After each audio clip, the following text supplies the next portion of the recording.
Ladies and gentlemen, we want you to stand and we want you to make some noise. Ladies and gentlemen, let's go racing here at Knoxville. Only the best go three abreast. It is show time at Williams Grove Speedway. Ladies and gentlemen, boys and girls, here at Eldora Speedway, it's showtime! You've got a for a breath. Often imitated, never duplicated. The greatest show on dirt, the World of Outlaws. It's time to sit back, relax, and enjoy because, ladies and gentlemen, it's showtime! Set to do battle for 30 laps. The green flag is waving. Hello again, it is Wing Nation talking sprint car racing, our favorite time of the week, and we are so glad that you have joined us. Steve Post in our Concord, North Carolina studios. We've got the world covered here today. Ashley Stremme is joining us via where are you at, Ashley? I am in a toter home in LaSalle, Illinois right at the moment. All right, modified racing at LaSalle, Illinois coming up tonight for David Stremme and Ashley and the Lethal Chassis team. And joining us from the great state of Pennsylvania, driver of the number 23 car, Chase Dietz. Hello, Chase. How are you? Oh, not bad. I appreciate you guys having me on. Man, it is great to catch up with you. What a deal you got going on. Chase, I just want to start off with World of Outlaws are headed your way tomorrow night. It's up at Lincoln Speedway for the Gettysburg Clash, and then Williams Grove this weekend. What's that like for you, knowing the Outlaws are coming to town and knowing you've got a pretty good season going as well? It just means we just got to keep doing our job. It's always a big week. Really anytime the Outlaws come in or any traveling series. So you always want to make sure you're obviously better than your A game, especially when they come in. And I think we got a great team and a great outlook going into this week that I think we can definitely make it happen and hopefully keep these Outlaws from beating us up again, because it's been happening a little too often here lately. You talk about having to bring more than your A game when the Outlaws come to town. What does that look like for you this week? Honestly, I feel, race conditions, it seems like in Pennsylvania, our guys are always good there. It just always comes down to time trialing. With these programs, you've got to put yourself in position. Even from a local standpoint, if you don't put yourself in position, it can be very tough to win. So when you got these guys coming into town, they're going to make a lot less mistakes than some of us make even on a weekly basis. So you gotta race and kind of play their game a little bit, and their game is time trial. And so you get through what seems like the easiest 2 laps of the night. You get through that and get yourself up there. From then on, it makes your job a little easier. And then eventually you get to a dash, and it's a matter of that pill draw. So it's just again kind of playing the game, and you don't have to be necessarily, I feel, as great at the end of the night sometimes as you do at the beginning, because if you're you might not be the fastest car, but if you're starting front row of the feature, it's going to be a little difficult for someone to get you. So it just all kind of comes down to that, and if you got your program together to do that, and then kind of work on it later on, it makes a big difference.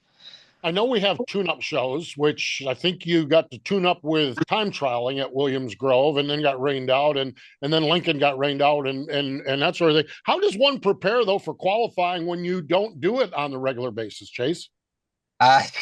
You basically judging off of hot laps a lot of times. Yep. It's just, trying to judge your speed as much as you can week to week, as much as it may not seem important, when you have some of them regular shows, hot laps is huge, because you can try and almost try a few things you wouldn't typically do throughout the night, and you're trying to always get better speed wise for these kinds of shows. Now, unfortunately, this year, we haven't really had too many of the time trial shows to start the year. A lot of it just because of the weather. So, I think for the locals, we're going into it a little bit less prepared as far as just from a time trialing aspect, but it doesn't mean we obviously can't do our jobs and get ourselves up there.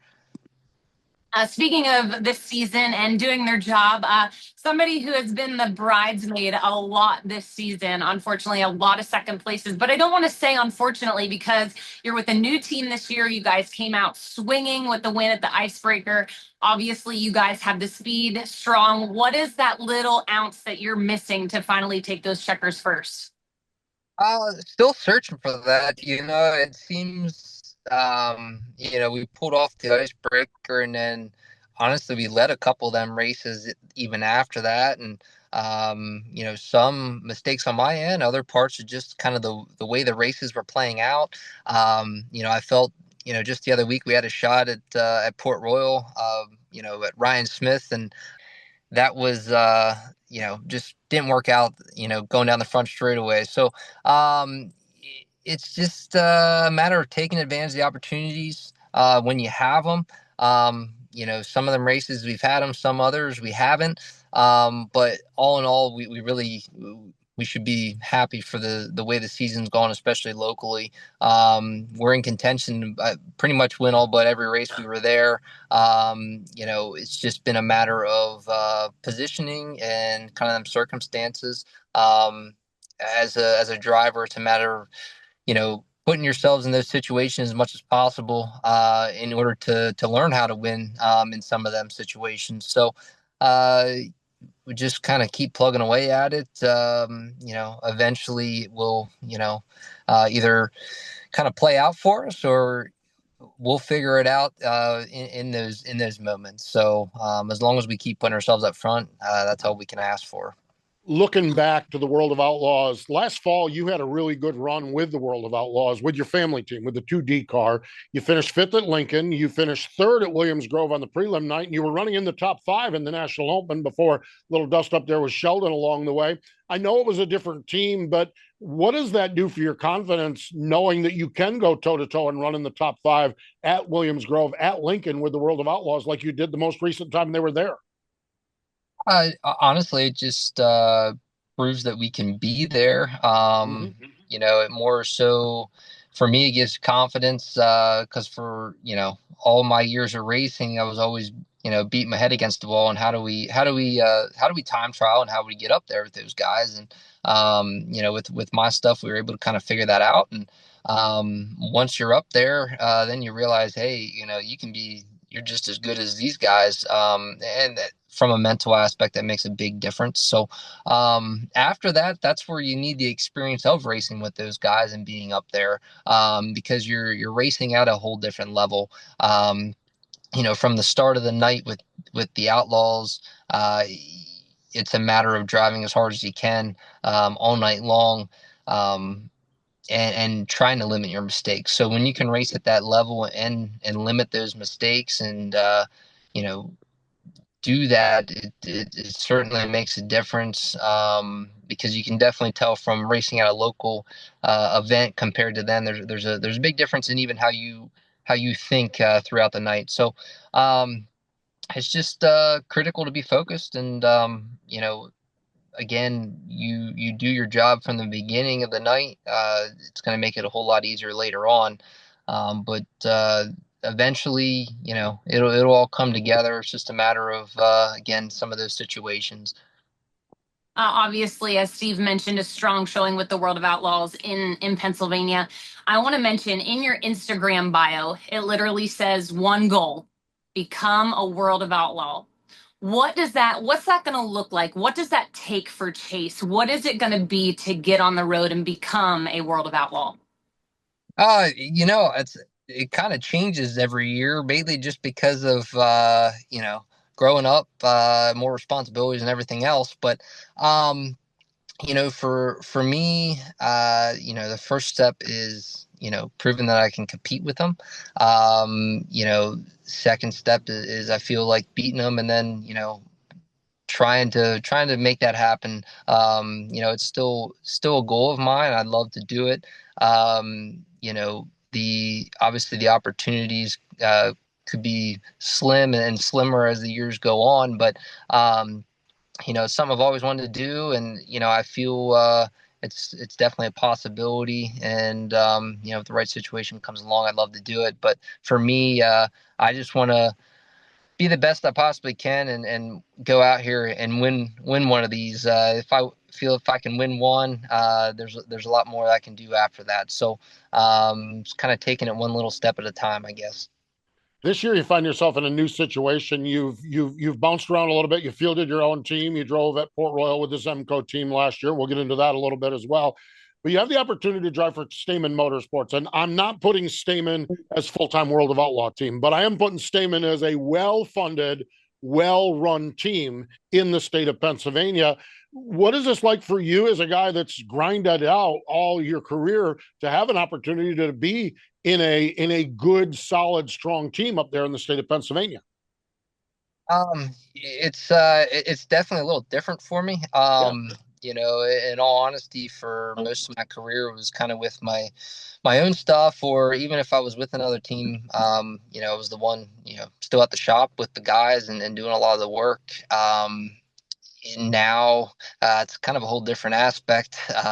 I'm, I'm not even really at the shop. These guys take care of everything, and I show up at the track and drive, and it's a big difference, more from a mental aspect, less for me to worry about, and less for me to worry about other than just doing my job on the racetrack. So it lets me kind of focus more on that, and I'm very confident what these guys can do. And first off, supply me with, safe race cars, and secondly, fast ones. So it just it's a whole different situation that I'm very fortunate to be in, because there certainly is not many of these in the sport, and all around. So to be able to do it, especially locally, is awesome.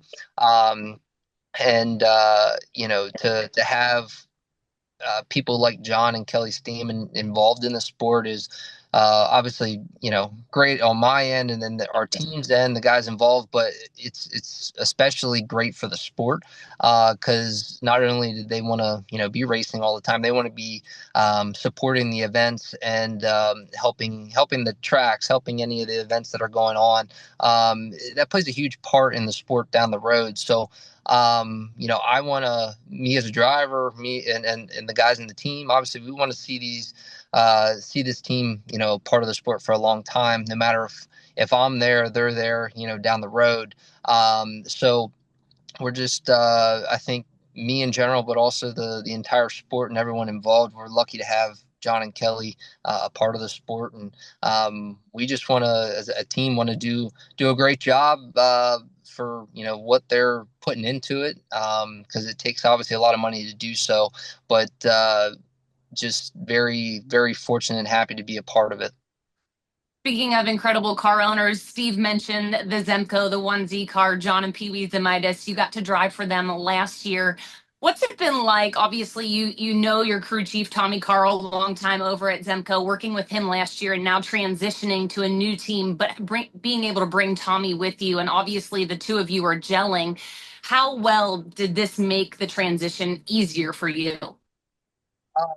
I'll be honest, it was kind of the main reason that I'm with the team, just more or so because in the last, just the last couple of years with my car, as I've matured over the years, you kind of realize, like, look, it's all about the combination. You need not only the combination of equipment, but the combination of people are the most important. So to kind of take some of the little bit of chemistry I had with Tommy, which, in all reality, it wasn't a whole lot, because we might have ran 13 races last year or so. But to take that and kind of have a comfortability level with, what we knew together, and could take some of those notes into this deal. It was a big step, and very important going into the beginning of the season, especially racing tracks in which, first off, Tommy hasn't been away from Port Royal in a long time. And, secondly, kind of transitioning all the different equipment we're kind of running compared to what we've been used to. So it's definitely critical. And again, that was really a big part in why I'm in this position right now. Neat stuff. It really, truly is. And what a good job Tommy does with everything there. When you look at this, Chase, you've been winning races. I think your first 410 race was 2015. So 10 years ago, you pick up a few wins every year along the way. How has that maturity allowed you with this opportunity now, the ebbs and flows of sprint car racing? I think the question is, Chase Dietz 10 years ago versus Chase Dietz now. How are you better equipped now to do what you're fixing to do here with this team? Um, I've kind of, especially over the winter, almost played back through my head, kind of where I was, I guess even from a mental aspect 10 years ago to now. And, honestly, all those opportunities just kind of prepared me more and more for this. This is honestly an opportunity I've always wanted, where look, even my team the last couple years, great people, great knowledge. They were serious about going to the racetracks and doing their jobs. But, for me, I always took it a step farther as far as how serious I was. And now I'm in a position where these guys that are working on the cars are full time, and this is literally what they do. So that next step, this is where I wanted to be. I wanted these guys to take it literally as serious as I did, because this is all I think about throughout the week. It's just it'll eat at you. And my whole career this is the step I've worked towards, and I've wanted to be at. And I'm just looking forward to keep working with everyone at this level, because I feel everything's there. Everything's there to succeed, as far as people, equipment, and the mentality of everyone.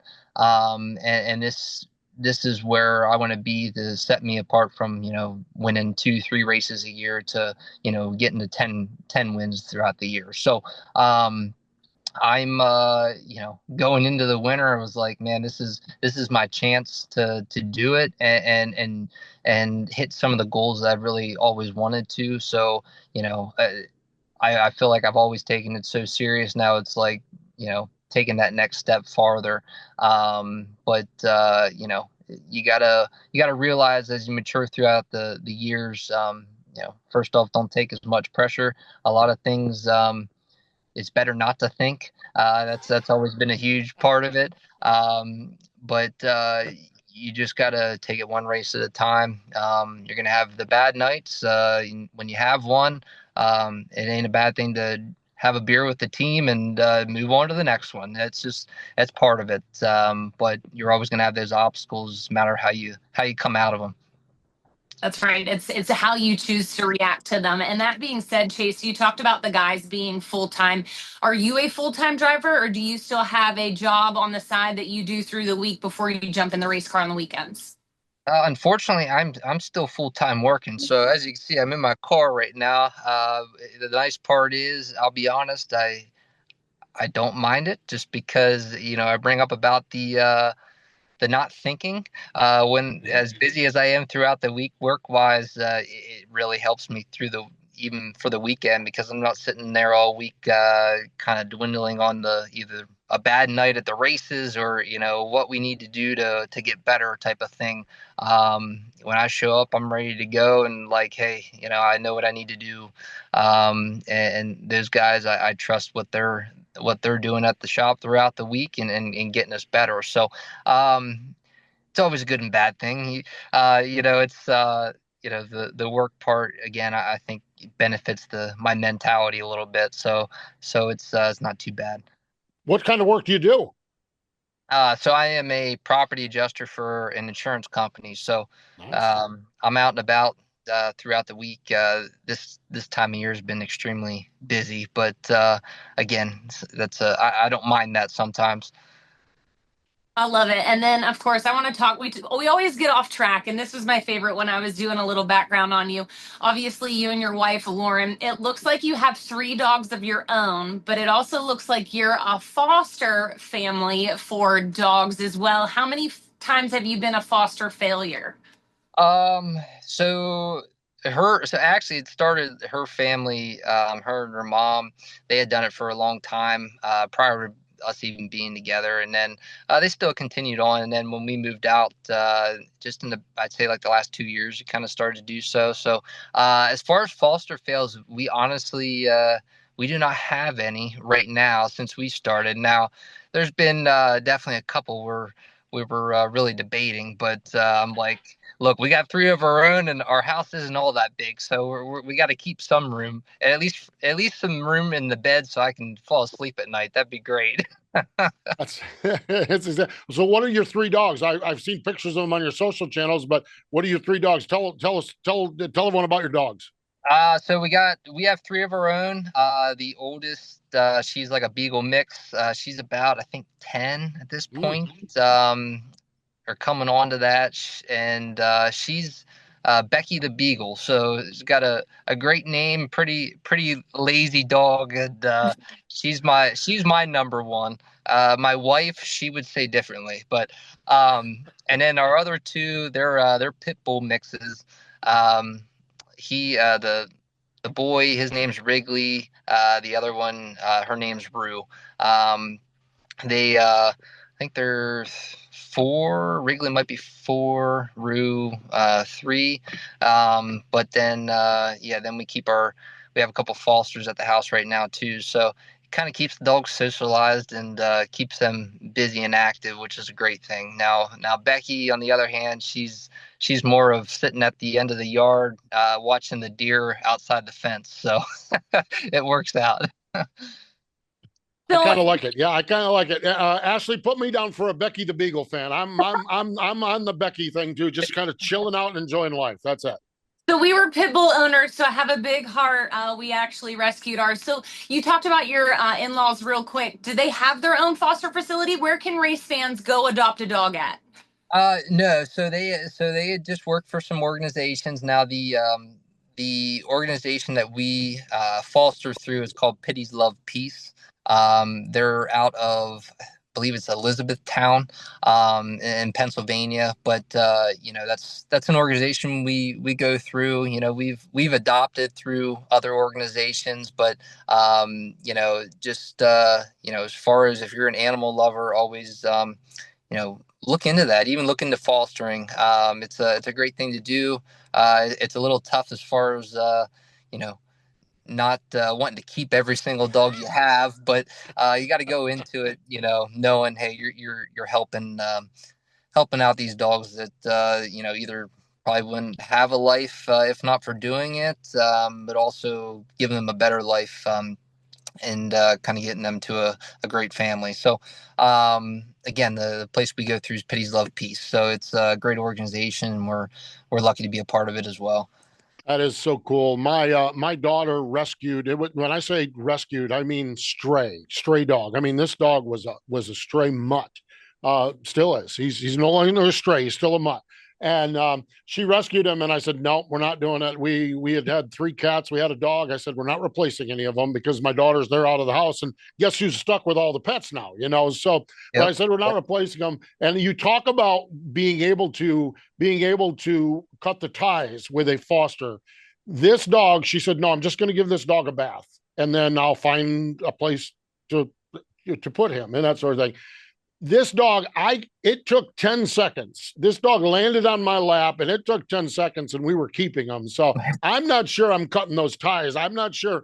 I think if I'm fostering, I need about 60 acres of land just to have room for all of them. And I salute you and Lauren for that, because I just think, Buddy and I were talking about it. We don't deserve dogs. We just don't deserve dogs. And the love that they give us is absolutely unreal. So absolutely kudos to you for that.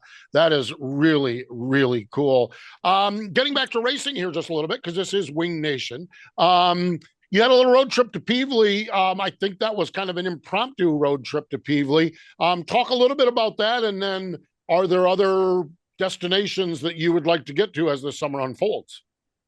Yeah, so, obviously weather wasn't looking very good that weekend. Now, it kind of helped the situation on, at least kind of make it a little bit of that decision was I was heading out to Terre Haute, Indiana that Sunday to race the Silver Crown car. So when all that kind of came about, the team was interested in going, and look, John and Kelly were all about it. So we went out. We ran in Peevely, Missouri at I-55 with the Outlaws Friday, Saturday. Honestly, as far as experience goes, I'd never been out there. The team had never been out there. Now Tommy Carl had been out there, a long time ago with I think with the Zemco car at that point. And he had some notes, but it's obviously changed since then. So just as far as the cars and tires and everything else, but not a lot of experience. But the point was to go out there and get some experience and learn a little bit. So didn't really make out well. Didn't qualify either night. The first night, I think we were maybe 8th in the B main or something. The second night wasn't as good. I think we were in the C main. But, we went out there kind of open-minded, just hoping to learn something, take something back if we could. And in all honesty, we really did learn quite a bit as far as, we felt we had some little struggles even here at home, even though we were doing well, car wise, we felt like there was a couple of things we wanted to work on. And when we went out there, it kind of emphasized our issues. So it was a good thing. You always gotta be willing to, take something out of it. Obviously not the greatest trip, but again, learning curve that, trying to help us back here at home. So that was good. And glad to be able to get some more experience out there. Heck of a lot of race cars. I think everyone was in the same boat that weekend, just about everywhere as far as weather goes. So, it was a good trip, and we're looking to head out to a couple other places throughout the year. We're going to try and go to Kings Royal for, out at Eldora, Knoxville. We're going to try and hit the 360 Nationals the week before the 410 stuff, and then run the 410 Nationals. We'll kind of see how the year goes up till then. Even weather wise, if there's some weekends the weather's not looking great all weekend around here, we might try and do something else and maybe travel a little bit to get some more experience. But kind of see how the year goes.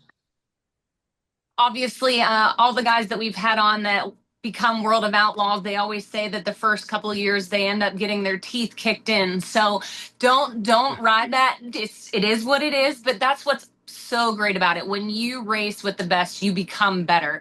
And having that opportunity to get off the porch, as they all say, I think is a huge deal. And especially when you have car owners that support you to do that.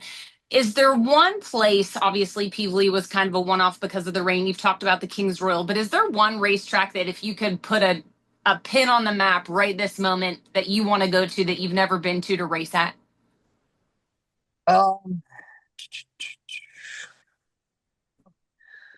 Honestly, like the ones I really wanted to go to were like Knoxville, Eldora, and Peevely, just because Peevely always looked like the racing was always that great. I'd say the next one probably Volusia, just to kind of experience Volusia, more for like the speeds and everything. But that would be the next one just off the top of my head. Pack the motors if you're going down there. Holy cow, batten down the hatches. So final question for you here, Chase. You mentioned the Silver Crown and you had a chance to run at Terre Haute. How much of that do you get to do? And where did that come from? What itch does that scratch for you?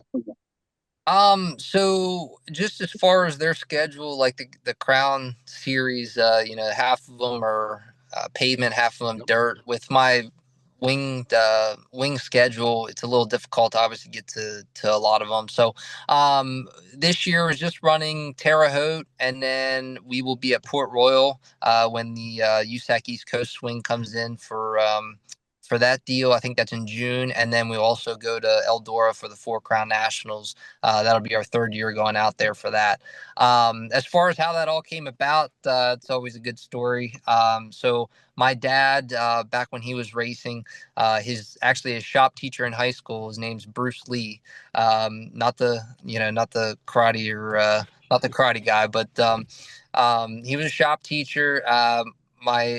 My dad, when he raced, Bruce had always helped him basically throughout his whole career. And he had said once he retired from teaching, he wanted to get into, some type of racing, preferably like USAC of some sort. So he retired just the other year, and he went and bought a brand new Silver Crown car. He bought a motor for it, and, we started putting it together and just run a couple races. So he really enjoys it. And, for me, I'd always wanted to run some wingless. Just to try it. And look, whatever you can race, it's always going to help you learn. So I'm real appreciative to have the opportunity. And he had asked me about running the car, and allowed me to do some travel and see some different tracks. Heck, I got to Eldora for the first time, and was able to run Eldora before I even got in a wing car out there, which, was great. Just get track time. But heck, we had a lot of fun with it. The first year, we had a lot of really good runs. Last year, we had some mechanical issues, kind of hurt us in a few of the shows. But, it's just something fun that we can go out and do. And there's no pressure doing it. We're just trying to enjoy it. Obviously you want to go to win, and that's our goal, but we're learning every race, and I feel like we're closer at some of the tracks we're more used to, which I'd say like Port and Eldora at this point. But eventually I'd like to see if we can obviously pull one of these off. I feel we have the speed to, but just again, something fun that we can do on a little bit of the side. And with Bruce, he loves being able to get out and do it. So just very appreciative for the opportunity. That is neat stuff. It really, truly is, Chase. And we're hoping for some neat stuff for you this week. The Gettysburg Clash is Wednesday night, and the World of Outlaws roll into Williams Grove. The Morgan Cup is on the line on Saturday night there. And of course, if you can't make it to the racetrack, shame on you. Dirt Vision has the coverage as well. Chase, we're grateful for the time. We'll let you get back to work, but thanks for joining us here on Wing Nation. Yep. Thank you guys very much for having me on. There we go. Chase Dietz joining us for the Stamen number 23. Stay with us. More Wing Nation in just a moment. 3, 2, 1. Start your engine. The NASCAR channel is streaming now, exclusively on Tubi. Tell them we got it. Go deeper into NASCAR with 24/7 news, documentaries, and explore the vault of timeless NASCAR stories and unforgettable races. From crushing defeats to the thrill of victory. Go, baby! The NASCAR channel. Always on, always free. Only on Tubi. Welcome back. It is Wing Nation. Ashley Stremme and Steve Post here, and really cool talking to Chase Dietz. Kreger said this. I believe that's accurate. That's the first time we've had him on, so it's almost like shame on us for not having him on. But it's really neat to get a little different perspective on the Outlaws versus the Posse, and guy that could be in the mix this weekend, both at Lincoln and at Williams Grove. Yes, I think it's showing the depth of the Pennsylvania Posse. I know we've talked in the past about how strong it was or wasn't, and I think that we're finally starting to really build on that, and Chase is a great spokesmodel for them as well. Yeah, really is. He does a great job, and I was at the old icebreaker when he picked up the win, took it off from Dietrich. So really cool stuff. So fun stuff, that's for sure. A couple of other things that just kind of crossed the table here, and you've got some insight into this one. Sharon Speedway has been in the news a lot, and for a lot of good things, okay? It says new owners, but there's an old owner and a new owner and a kid of an old owner. The one that got the headlines is Ryan Blaney, which I think this is fabulous. Dave Blaney continues with owner, but Ashley, a guy that you're very familiar with, Will Thomas, also is part of the ownership group at Sharon. Yeah, so awesome. Obviously, we know the Blaneys, great people. And it's good to see that next generation coming into ownership as well. And then, of course, Will Thomas III. Will is a personal customer of ours. Great guy. I truly believe him and the Blaneys are going to mesh so well together. He's a great businessman, and he's a racer. He's raced just about everything under the sun. So I think it's going to be a really great combination because they're all businessmen and they're all racers. There's a passion there. Ryan Blaney, there's a couple of phrases in racing. There's the term racer. It's like, well, he's a racer. That's the highest compliment. Another high compliment you can pay somebody is he gets it. Ryan Blaney, and I go back just 1 week ago, Okay, we're at Talladega Super Speedway. And there was a stat where if you win again at Talladega, you tie Darrell Waltrip, Bobby Ellison, this one, and this one. It was 4 drivers or something like that. And so I said, hey, you're putting yourself in lofty category. If you do this, he said, that's really, really good. Without any coaxing, he went on about Bobby Ellison, and we lost Bobby Ellison in December of this year, and we're here at Talladega, and every time I come to Talladega, I think about Bobby Ellison, and we're really thinking about, and I'm just like, this is a guy who gets it. There's more to NASCAR Cup Series racing than Ryan Blaney. And he literally just went right down this Bobby, and I mentioned 4 drivers' names, but we were in Talladega. Bobby has passed in December, and Ryan just went on this beautiful talk about Bobby Ellison and what it would mean to tie him in the records.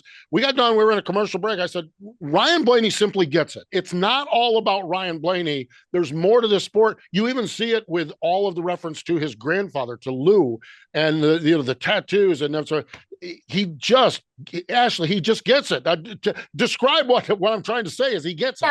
Well, he does. And, Ryan is the one who gets the spotlight, right? Because he's the one that straps into a race car every Sunday night and goes, several hundred miles an hour. But it's that whole family. Even the sisters, the nieces, all the grandkids, and you mentioned the tattoo, all the grandkids have Lou Blaney's number tattooed on them somewhere. Like, that just tells you the amount of passion that whole family has for the history and just the sport in general, because it was founded by their forefathers, right? Literally. Yeah, it's a respect thing. It really is. And to hear it, to see it with Lou, but then to see that, listen to that with Bobby Ellison, I'm like, I love that. And then boom, here he is, part of the ownership group of Sharon Speedway. They come right out of the box, just firing off, announce a purse increase. $17,660 a week for the 410 purse, $4,000 to win, $400. Ashley, was it you with Brownie a couple weeks ago? I will never look at a purse the same after our visit with Brian Brown, and this meets the Brian Brown approval process. 10% to start of what the winners is. Kudos to them for getting that purse up there. That is really, really good as well. Yeah, I mean, let's face it. We've got to support the guys who are struggling to get to the track every single week. You have to be able to at least make your pit pass money and pay for a right rear, right? So that exemplifies that. Yep. So good for them. That is for sure. I know you were out racing, I think, at Kankakee on Friday night. Mm-hmm. I was home watching Dirt Vision, and you watch Dirt Vision, and Gravel and the Macedo boys and all of this. And all of a sudden, out of nowhere comes Zach Hampton. Holy cow. And Bill Rowe's number 6 car goes up there, takes a heat race right off from Sheldon in Ohio, which that could make you public enemy number 1. How dare you do that? But then comes out for the dash, draws an 8, and you're like, well, okay, here we go. All right, thank you for playing along, Zach. We appreciate you being here. You drew an 8 in the dash. He goes 8-3 in the dash. He ends up finishing in the 6th spot. Wow, very impressive for Zach Hampton. And you nailed it. Wow, right? Because we all talk about dashes, and I'm going to be the one that says it. The dash can be boring, right? It's usually follow the leader because you got the best 8 cars on the track where you draw, where you start. Typically, there might be 1 or 2, but to come from 8th to 3rd in the dash, it's like an A main win. Yeah. No, you hear somebody when they have a bad draw in the dash, it's like, well, maybe I can get a row. Right. That means 1 spot or 2 spots. He got 2 rows. He got 5 spots. He got 2 rows from row 4 to the inside of row number 2. So attaboy for Zach Hampton. Yes. National Sprint Car Hall of Fame birthday calendar. Today would have been the birthday of class of 2002 inductee Lloyd Beckman, born in Nebraska. He started racing motorcycles, but went to racing cars. Actually, he had a long on and off again relationship with Speedy Bill Smith. Now, Speedy Bill, he is Aaron Evernham's number 1 fan. Okay. He has a shrine to Aaron in the museum down there in Nebraska. Okay. They would race a couple of years, get into an argument, not race together a couple of years, get back together, race a couple of years. They had a lot of success. 1960, they won 17 straight races. He was with a different owner, but remember Doug Wolfgang in that Weikert car. When he's out there winning, it was Lloyd Beckman that broke that streak out at Knoxville of the Weikert car. And he raced and he won at 68 years old. he won a 410 sprint car race. That's Pretty awesome. sporty. Pretty sporty. Died in 2000 and but forever enshrined in the National Sprint Car Hall of Fame. Actually, before we get out of here, upcoming World of Outlaw NOS Energy Drink Sprint Cars. Now, you're not there, but they're up in your neck of the woods, and I know that the natives are getting restless. That is for sure. Yes. And it's going to be a good week. So pack your coolers, pack your campers, and let's go to the races. Obviously, the Gettysburg Clash at Lincoln got rained out and pushed to tomorrow, Wednesday. Right. And Friday and Saturday is the Morgan Cup. Hopefully, it can stay in Pennsylvania. I'm just glad that Danny Dietrich has been on his best behavior over the last week or 10 days and hasn't got anything started in this sport. Holy cow. Like, I mean. Listen, I'm going to say one thing. I can tell you for a fact that there is being a template guide maker for wings now, all because of what Danny started. Yeah. Yes, exactly. I think while everyone is Danny versus Shark Racing, right. I think it was more Danny versus officials. I really think that it was, Shark Racing was his example. Yes. I mean, and then it got nasty, of course. That's just gonna happen, okay? But really, yeah, you're right. All of a sudden, all we're talking all year long is rain. And Danny got us talking about something else, and now there's templates. Now there's discussion about wings. What do the guts of these wings look like? What are the inside parts? What are the brackets doing? Are they 7-inch brackets? Are they 9-inch brackets? It's like, kudos to you, Danny. I mean, you have an. I learned a lot. I did too. I learned more than I ever knew about wings. Danny, a little unorthodox in getting there. There are times when one step would get you to the promised land. Danny takes 3, and we go from there. So he comes right back. And he lays these numbers. Okay. And I was going to talk to Chase about this, but we just had so much to talk about. We didn't get to it. When you talk about the World of Outlaws rolling into Pennsylvania, in 2022, there was 18 races in Pennsylvania, 5 at Williams Grove, 18-5. 2023, 16-4 at Williams Grove. 2024, 17-5. This year, 14 in Pennsylvania, 2 at Williams Grove.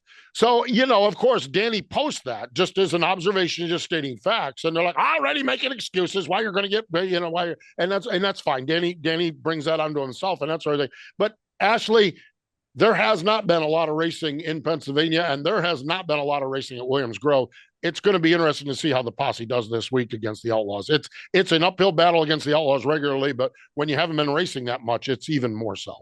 It's true. It's a struggle, especially when it is the World of Outlaws. They're the best of the best, and they've already raced how many races this year all across the country. So it is tough, but we're also very good at our home tracks. That's why people say, get off the porch. Well, when you're strong at your home track, it's like us traveling right now on the road. We got our teeth kicked in last weekend at Kankakee. We made a bad choice. David was hitting ute tires, but those local guys are hard to beat no matter where you go, what series you race. Yes, absolutely. There is good locals everywhere across the board. Kubota High Limits, Wednesday night, 81 Speedway in Kansas, Friday night, Lakeside in Kansas City. That is where NASCAR is, so there'll be a big presence of NASCAR folks. Saturday, Tri-City Speedway in Pontoon Beach, Illinois. Attica Fremont Championship Series, 2 races, Attica and Fremont, 4,500 win. And Sunday, Ashley, oh man, one of our favorite places.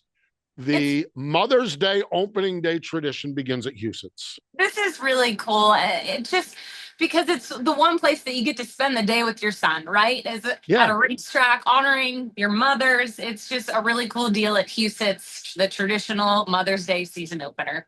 Take your mama to the racetrack. And if you're not up at Huset's, take your mama to Williams Grove or Lincoln or Lakeside or somewhere, or Fremont or Attica. Buy her a t-shirt. Buy her a t-shirt. Buy mama a t-shirt. Take her to a racetrack. Get her a box of popcorn, and you're going to have a happy mama. Yeah. That's it, exactly. So fun stuff, that is for sure. Good times. And I always joke around about this week, not for the faint of heart. Not for the faint of heart. If social media gives you anxiety, you might log off from the sprint car stuff because everyone's going to be crowing. They already are. And let the crowing begin.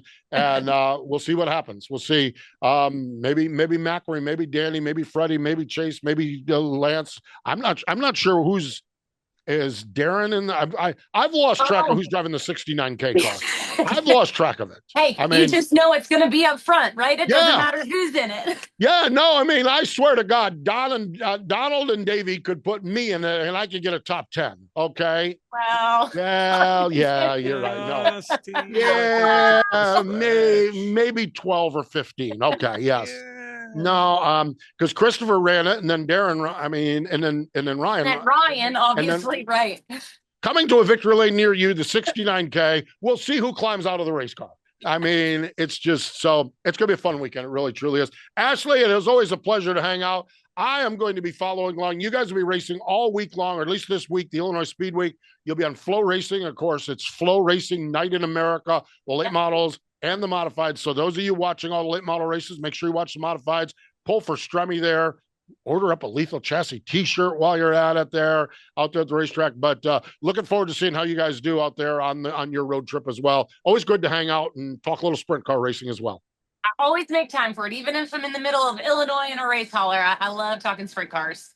Yes, indeed. She's Ashley Stremme. I'm Steve Post. We appreciate Chase Dietz joining us. More important than all of that, though, thank you for joining us here this time on Wing Nation.